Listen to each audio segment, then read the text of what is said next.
One of my favorite quotes of all time is, I think it's Mike Tyson, where he said, everybody has a strategy until you get hit in the face, right? Everybody has a plan until you get hit in the face. What's your plan once you get hit in the face? This is week 2 of Sincerely Simon. Last week, we looked at the life of Simon Peter and the word sincere and how it means to be without wax. It means that when there was a rock or there was a sculpture made, sometimes the artist would fill in the cracks with wax to present it as if it didn't have those flaws. And they would ask the question, is this sincere? Is it without wax? To know if it was the real deal, if it had the real stuff, or if it was kind of just hiding behind and had all these kind of imperfections in its constitution.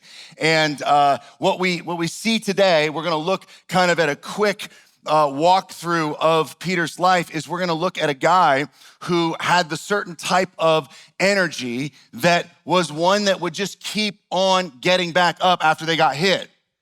And it could be that this is why Jesus is the one who picks him to be the leader of the church. And so if you're in this room today, then God has called you here for a specific reason. He's called you here because he loves you. He's called you here because you have tremendous purpose, and everybody has it, and you may not know it yet. And what can happen is when you get knocked down, or when you fail, or when you fall, you can doubt God's call. When you fail and when you fall, you can doubt God's call on your life. You can think that that is now the indicator that means that something about what God revealed to you suddenly happens to not be true. And what I want to share with you this morning is that sometimes when you get hit in the face, sometimes when you get knocked down, that is the opportunity for God to reveal himself to you in the moment to show you that you have been called and that it's not just your perfection that he's after, but the direction of your life. And that every single person is gonna get knocked down. But that if you believe and you can remember, no, just because I got knocked down doesn't mean that I'm out. It means that I gotta grow. It means that God has more, not this is the end, it's the beginning. Are you with me? Are you with me? My voice cracks. Peter had this type of kind of getting knocked down. And I think this is what Jesus was so excited about with him. Look at this guy, look at all this action, look at this intensity, look at his direction. When Peter is walking on the water, he gets kind of criticized sometimes throughout like the past 2,000 years for being the guy that walks out on the water and then the wind and the waves come and then he starts to sink into the water and he cries out, God, save me, save me. And Jesus saves him, puts him back in the boat. And Jesus kind of looks at him and he's like, oh man, what happened? Where was your faith? Where was your faith? And you probably have heard it before, but no one else got out of the boat. No one else stepped out onto the water. That was like a dangerous, scary thing. I think I might have mentioned this last week, but or I did on the podcast this week on the rest. In the Sea of Galilee, it's so deep, and it's the second to lowest sea level lake and body of water in the world, and it's so deep that the people in that region believed that when people would die, their spirits would go down there, and no one had been down there. It was so deep that they believed that there were like spirits under the water, and so when they see Jesus walking on the water, they wonder if he's a ghost. That's not just because they think he looks weird. That's because they think that that's where they come from. And so there's a lot of fear. It's not just water. Isn't that enough? Isn't it enough? No, you don't need a storm. You don't need waves. Walking on water. Peter says, if that's you and you're not a ghost, I want to come out. Well, then they think it's a ghost. He didn't even know. I mean, I wouldn't, I'm talking to my kids. Our son is Jet. He watched some scary thing that he shouldn't have watched, right? And so he gets afraid to take showers at night because he thinks someone's going to open the curtain and and you're just like, dude. And I'm like, dude, that's normal. I remember being afraid, anyone ever afraid at night, to go up the stairs from the basement and if you turn off the lights, then someone's behind you, they're gonna get you. Something, right? You're just afraid. It's normal to be afraid of that kind of stuff. It's normal to be afraid to try to walk on water. And then if there's a ghost, or you think it might be a ghost. And then maybe it is Jesus, but maybe Jesus is a ghost. And then he walks on water, and then there's a wind, and then there's the storm, and he starts to freak out a little bit. And Jesus is like, oh, come on, man, didn't you? It was me. You did it, but you could do more. I think that Jesus was just thrilled. Like, I think that what happened is it's like, I remember playing sports, there was the classic line of if the coach is really coaching you and really talking to you, it's a good thing. When he stops talking to you, that's a bad thing. It's almost like, you don't get it, dude. You don't respond. You don't engage. When I ask you to do something, you don't do it. I've told you, I've coached you, and you don't go. So we got Jesus telling him, oh, where was your faith? But at least Jesus is having a conversation with Peter. Dude, you could do better. You did great. You could do more. There's more. You could trust me. And the other disciples are going, dude, I'm not even at that level. I'm not even having that conversation. A failing forward. Then Jesus goes and takes his disciples to Caesarea Philippi. We looked at this last week. And there they are. They're at this beautiful place in this beautiful region where there's this temple to Augustus, the son of God at the time, son of Caesar. And Jesus is like, who do you say that I am? You're the son of God. And then 3 minutes later, after Peter's revealed this amazing truth about who God is that's revealed from God, he challenges Jesus' mission to go to the cross. And we talked about it last week, and Jesus says, get behind me, Satan. Like that idea is not the idea of God. Here you go, you have another guy's like, he's engaging. Like, who do people say that I am? Who wants to say something? Peter's like, people say this, people say this. He's talking, he's engaging, he's having the conversation, he's answering the question. And then Jesus makes some comments, and Peter's like, well, wait a minute, like, I don't like that idea. And then Jesus is like, back up. There's a dynamic going on here. But at least he's trying, right? Everybody say, at least he's trying. At least he's trying, man. Like, he's talking, he's engaging, he's moving forward. Later on, Jesus takes Peter, James, and John, the top 3 of the 12, and he takes them to this really sacred place, and he transforms into like the heavenly Jesus. And then there's 2 of these famous prophets that show up at the same time. Elijah, Moses, the most famous prophets in all the history of the people of Israel. And they get up there, and if you see these people, you would think, and in that culture, that you would just fall down and worship, that you just be overwhelmed. Peter doesn't. Peter actually says this, just get this, Jesus, who, he's starting to think he's pretty special, like Messiah, son of God, miracle worker, all this stuff. Moses, who he's a top dog. Elijah, there's a top dog. And what does Peter say? It says in the text, if you go read it, Matthew 17, he says, it's a good thing that we're here. Peter says in the midst of Jesus and Moses and Elijah, it's a good thing that I'm here. Like, think about that for a second. Peter, it's not a good thing that you're here. We brought you here because it's a good thing that these guys are here. And he actually, instead of worshiping, he says, let us build some tents. We can build some houses and some spots for these guys. And then suddenly they get covered in clouds, and then God's voice, he says, listen to Jesus.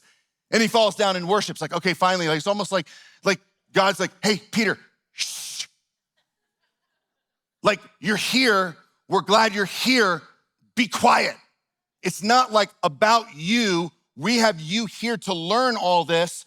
This isn't like, I'm not showing Moses and Elijah, check out Peter. I'm having you check them out.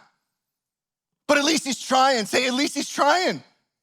Right? When Jesus is going to be crucified and he goes to Jerusalem for the Passover, and he has this whole situation set up for them to have the Passover meal together. And he arranges it so that the disciples, there's no servants that can wash feet. And the idea is that he waits until they all come in the room and take off their shoes, because it's believed that if Jesus would have started washing their feet at the door, which typically is what they would have done, then other disciples and everyone would be like, no, you're not doing that. No, you're not doing that. So he lets them all come in and take off their shoes. Now they need their feet washed. So Jesus starts washing their feet. And what does Peter say? Peter's like, you're washing my feet. You're gonna wash my feet. And then Jesus is like, I'm gonna wash your feet. It's fine, just be quiet. I'm gonna wash your feet. And then he's like, well, if you're gonna wash my feet, and he gets overzealous, you're gonna wash my feet, you should wash my whole body. And he's like, hey, Peter, time out. Like, that's not what we do here. Like, we're just washing feet because you got like dirt from the road. Like, we're just washing your feet. And he's like, well, you need to wash my whole body. He's like, all you need is your feet washed. Just shut up for a second, okay? Like, I'm doing this thing. And then he goes on and he's like, I made this as an example for you. This is like, so you guys learn to serve one another. Peter is just like, but at least he's trying. Say, at least he's trying. At least he's trying, right? Then they're sitting and they're having dinner and Jesus is like, one of you is gonna betray me. One of you is gonna deny me. And Peter, speaks up and he's like, I'll never deny you. I will never deny you.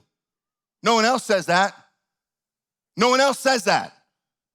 Say, at least he's trying. At least he's trying. He's moving. He's moving after Jesus. I'm not gonna deny you. Jesus says, you're gonna deny me like 3 times, bro.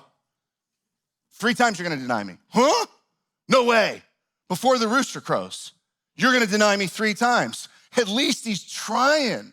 Right? At least he's going. This is like a serious blind spot. Peter is just impetuous. He's just one day he's saying this and the other day he's saying that, and he's excited and he does the right thing and then immediately he does the wrong thing, and he's always moving forward with this kind of activity all the time. And he doesn't see that there's a part of him that's gonna miss a reality that he is. And then they leave and they go and they're in the Garden of Gethsemane and they pray. And Peter falls asleep, and Jesus actually calls him Simon there. Like, come on, man, can't you stay up? Can't you stay up? There's a little bit of like a kind of an insight into the work that Peter had done his whole life. Maybe never thought about this before, but Peter was a fisherman and they would fish at night. So he learned to stay up at night. So it's like, oh, you can stay up when you're catching fish, but you can't stay up for 1 hour and pray with me. That's a message, right? Like, your work is more important than prayer.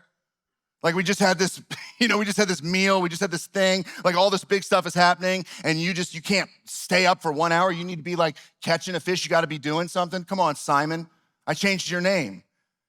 And then the guards come, and this is something that we usually miss.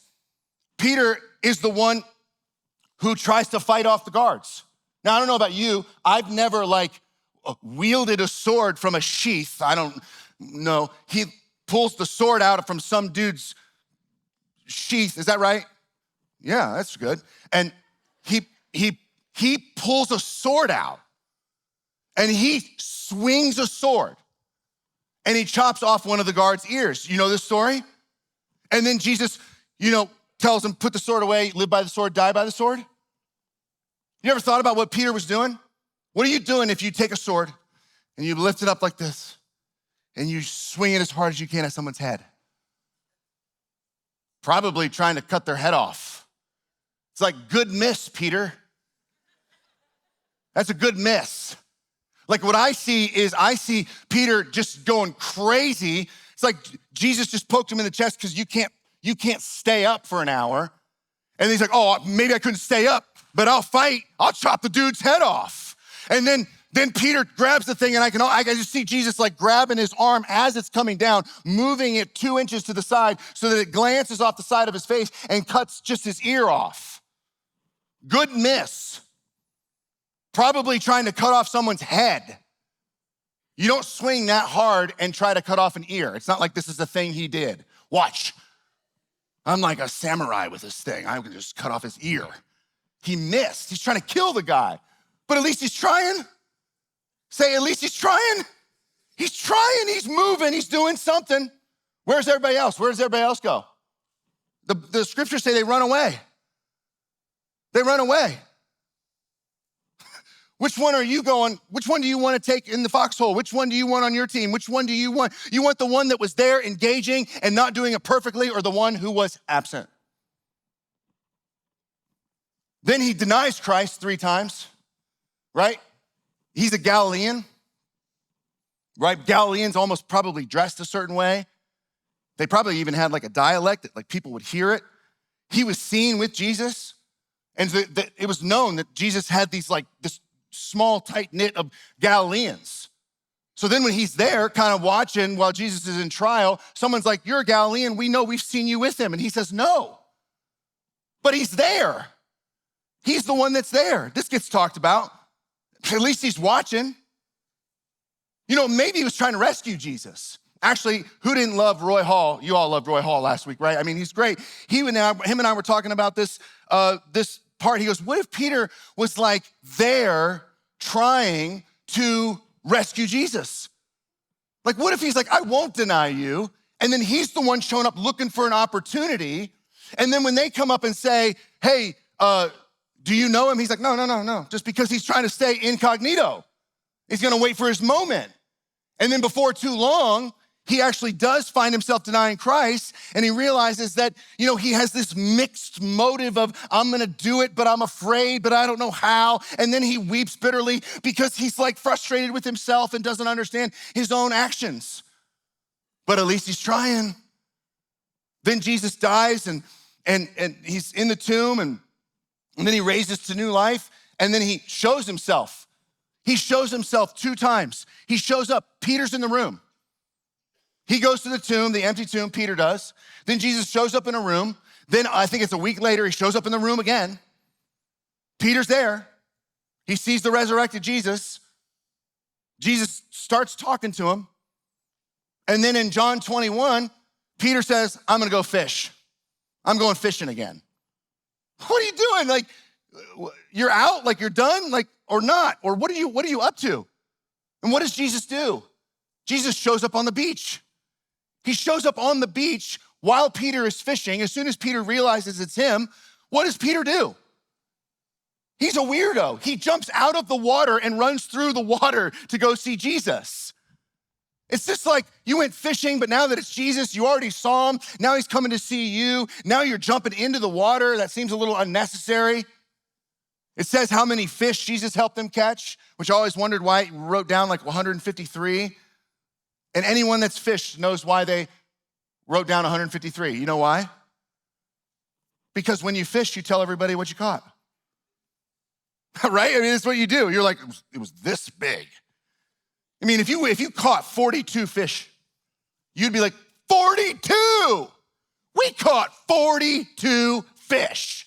Jesus helps him catch 153 fish. He jumps out and then there's fish on the fire. And then him and Jesus have this remarkable conversation. There's a correlation between the 3 denials and Jesus sits with him and he says, do you love me? He says, I love you. He says, feed my sheep. He says, do you love me? Yeah, I love you. Feed my lambs. He says, do you love me? And then it says, Peter was hurt. It says in the text that Peter was hurt because Jesus knew. He's like, you know that I love you. You know that I love you. Why do you keep asking me if I love you? You know I love you. Peter's answer to Jesus for him asking if he loves him is to reiterate, to say to him, I've proven that I loved you. I've shown you that I've loved you. I've moved to, you know, Jesus, that I love you. And Jesus says, then go feed my sheep. And then Jesus explains to Peter that he's gonna die a pretty gruesome death. He's gonna be taken somewhere that he doesn't wanna go and die in a way that he doesn't wanna die. And then this is fascinating. And I hope you see this for the first time in a fresh way, but this is right after Jesus says you're gonna die in a gruesome way. It's almost like they're sitting down around the fire. Peter and Jesus have this little interaction. And then he says, you're gonna die in a way you don't wanna die. And it's almost like Jesus gets up and he starts to take a walk on the beach. And Peter goes with him. It's almost like he's like, okay, so we're walking now. Let's go walk. He goes with him, and then some of the other disciples start to follow. One of them is John. So they're walking down the beach. Peter turned and saw the disciple whom Jesus loved was following them. You get the picture? They walk away from the conversation. Now John is following them. This is the one who had leaned back against Jesus at supper and said, Lord, who's gonna betray you? When Peter saw him following them, he asked, Lord, what about him? What about him? Then Jesus answers, Peter, if I want him to remain alive until I return, what is that to you? You must follow me. So because of this, a rumor spread that John would never die, but Jesus didn't say that. What is Jesus doing? If I want him to remain alive until I return, what he said is, what is that to you? So doesn't this sound like a parent? You know, like Jesus has a conversation with Peter. You're gonna die. Come on. Peter's like, well, what about him? What's gonna happen with him? And he's like, Peter, here you go again. Shh. What I'm gonna do with him, I'm gonna do with him. And what I'm gonna do with you, I'm gonna do with you. And what is it to you? Your job is to follow me. His job is to follow me. Again, Peter opens his mouth, just kind of in this kind of inconsistent, constant fumbling, but he's following Jesus. He's walking with Jesus. He's next to Jesus. He's gonna love Jesus. What about him?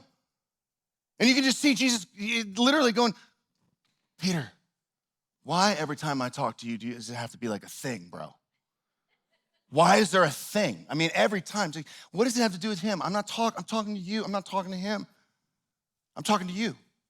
This is what's gonna happen with you. Here's the interesting part, I think. John is the one who Jesus loved. John writes the book of John, and when he talks about himself, most of the time he says the one who Jesus loved. So Jesus has this thing for John, like he loves him. He's just like, he has this heart for him. John, in his letters after Jesus ascends, John kind of reveals that the love that Jesus had for him eventually turned him into someone who loves Jesus. Okay? So in 1 John, he says, we love because we were first loved. So John gives an insight in there. Jesus loved me. And he talks about it. Jesus really loved me.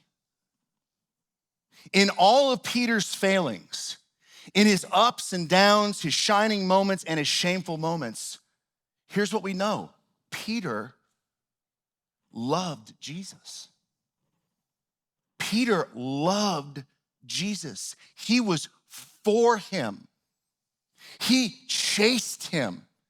He desired him. He wanted to please him. He wanted to talk to him. He wanted to do what Jesus said. And Jesus knows that. So when Peter is failing, the whole context of his failings is just in constant desire to please Jesus.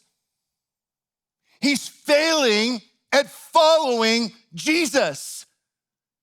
Is he heading in the right direction? Yeah. Is he getting a lot right? Yeah. Does he fail a lot? Yeah. Does he love Jesus? Yeah. He's moving all the time towards Jesus. Can I tell you today that if you are moving towards Jesus, if you have decided to say, Jesus is my leader, Jesus is my rabbi, Jesus is my Lord, my Savior, he's my God, I'm gonna worship him, I'm gonna spend every day for him. Can I tell you that there's a massive difference between messing that up and not doing that at all? Come on. Massive difference. If your life is just no direction, no perspective, no God, or you're the God, or money, or stuff, or whatever, you're a mess. If you love Jesus and you fail your way while you're following Jesus, you're heading in the right direction. Don't be so hard on yourself. Don't be so hard on yourself. Better to have failures following Jesus than not follow Jesus. Move towards him. This moves the heart of God. You wanna know what God is like? Raise your hand if you're like, I would really like to know what God is like. Jesus. So what is Jesus like? He loves Peter. He's constantly engaging with him. He's the one that's like, dude, you're my dude. Keep going. Don't do that. Don't do that. The constant coaching, the constant interaction. Come on, man, step up. Why are you doing that? Good job doing that. Peter's the one engaging and everyone else is sitting around watching. John loved Jesus because Jesus loved John. Peter loved Jesus from the beginning. It just took him a long time to do it well. C.S. Lewis said this in his letters, when I've learned to love God better than my earthly dearest, I shall love my earthly dearest better than I do now. He was in this constant purification process of understanding what it meant to love God, what it meant to love Jesus. But he was actively pursuing it. I find it fascinating. You want to know what Jesus' perspective of Peter was versus John. He certainly loved them all. He certainly, cared for them and died for them and commissioned all of them. But Jesus is 100% man, 100% God. He's human. At the cross, right before he gives up his breath, Jesus gives his mom to John. His mom. Mom, stay with this guy now. He's a good guy. He's going to take care of you. That's the kind of guy John was. My mom. Mom, John, take care of my mom. Jesus gave Peter the keys to the kingdom. Peter, you're my guy. You're the forerunner. You're the front runner. You're the flag bearer. You're the guy. Go forward. All that action of Peter showed Jesus that Peter just needed to understand what to do, but he never doubted that he would do it. Love people. Do you see it now? Do you love me? Do you love me? Love people. Do you love me? Do you love me? We had all these talks. You had all this stuff. You want to know how to love me? It's not stepping out of the boat. It's not building a little tabernacle. It's not chopping off ears. It's not being overly bold. It's loving people. You love me. You love people. Peter, go and do that. He calls him the rock. You're the guy. Peter at first was immature. I'll die. I'll die for you. Jesus didn't want him to die for him. He wanted him to live for him. He wanted him to live for people. He wanted him to build the church. What made the church grow? Not just the proclamation of the king. The thing that made the church grow for the first 300 years was the activity of the church. It was the loving of people. It was the idea that they would move into cultures and they would learn the people's language and they would do their jobs and they would eat at their tables, but they were just so uniquely different, so decidedly different in the way they talked, the way they loved, the way that they engaged with people, that they went, this is fascinating. It's like a culture inside of a culture. And people were like, these people live a better way. And they were loved by those people. So more people wanted to be with them and the church grew. And Jesus knew that Peter was that guy. All of his failings led him to that. J.D. Salinger said this, I found it fascinating. The mark of an immature man is that he wants to die nobly for a cause, while the mark of a mature man is he that wants to live humbly for one. Jesus and Peter had a spark. They had a kinship, a connection, an intuition, an admiration. Peter and Jesus just clicked. Jesus liked Simon Peter, and Simon Peter loved Jesus. And I believe that one of the reasons, if not the key one, was his effort. His effort. Who's following Jesus? Raise your hand if you're following Jesus. How much effort are you giving? Are you letting your failures slow you down?